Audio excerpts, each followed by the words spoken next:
दिल्ली में भी बच्चों के लिए हालात ठीक नहीं है। दिल्ली में 1 मार्च से 4 अप्रैल के बीच, जैसे हमने आपको बताया, 2700 बच्चे संक्रमित हुए। बच्चों के मामले बढ़ रहे हैं तो डॉक्टर भी वैक्सीन के बावजूद कोरोना की गिरफ्त पे ज्यादा आ रहे हैं। एम्स के 30 और सर गंगाराम अस्पताल के 37 डॉक्टर्स और स्वास्थ्य कर्मी संक्रमित हो गए हैं। एम्स में 30 से ज्यादा डॉक्टर, नर्स और दूसरे स्टाफ कोरोना संक्रमित हुए और बीते हफ्ते भर में दिल्ली के गंगाराम अस्पताल में 37 डॉक्टर कोरोना पॉजिटिव निकले।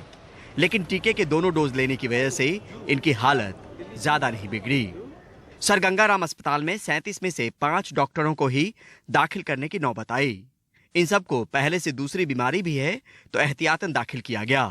टीका लेने की वजह से बाकी सभी स्टेबल हैं। अभी तक किसी ने वैक्सीन की रिसर्च ने यह नहीं दर्शाया कि इतने स्केल पे जब वैक्सीन देते हैं तो क्या हर्ड इम्यूनिटी आ जाती है और वो होता है कि नहीं होता। ये भी अभी इंतजार करिए, क्योंकि हर्ड इम्यूनिटी के डायनेमिक सिर्फ लगने से नहीं होते, अंदर क्या बनता है वो है, वायरस की फितरत पे है।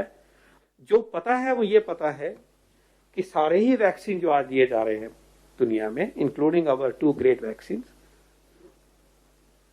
मोर्टेलिटी को कम करते हैं, सीवियर डिजीज को कम करते हैं, प्रोटेक्ट करते हैं, लाइव्स को प्रोटेक्ट करते हैं। राजधानी दिल्ली के हालात दिन ब दिन बिगड़ रहे हैं। राजधानी में फरवरी में कोरोना के कुल 4193 मामले रिपोर्ट हुए, वहीं मार्च में ये 6 गुना तक बढ़ गए। कुल मामले आए 23,141 और अप्रैल के पहले 8 दिनों में ही 35,575 मामले रिपोर्ट हुए हैं। यही वजह है कि बीते 9 दिनों में ही दिल्ली सरकार ने अस्पतालों में बिस्तर बढ़ाने को लेकर 3 बार आदेश जारी किए हैं। ऐसा नहीं कि ज्यादा उम्र के लोग ही संक्रमण के दायरे में हैं, बच्चे भी संक्रमित हो रहे हैं। आंकड़े बताते हैं कि 1 मार्च से 4 अप्रैल के बीच दिल्ली में 17 साल तक के करीब 2700 बच्चे संक्रमित हुए। इसमें 10 साल तक के 1100 बच्चे हैं।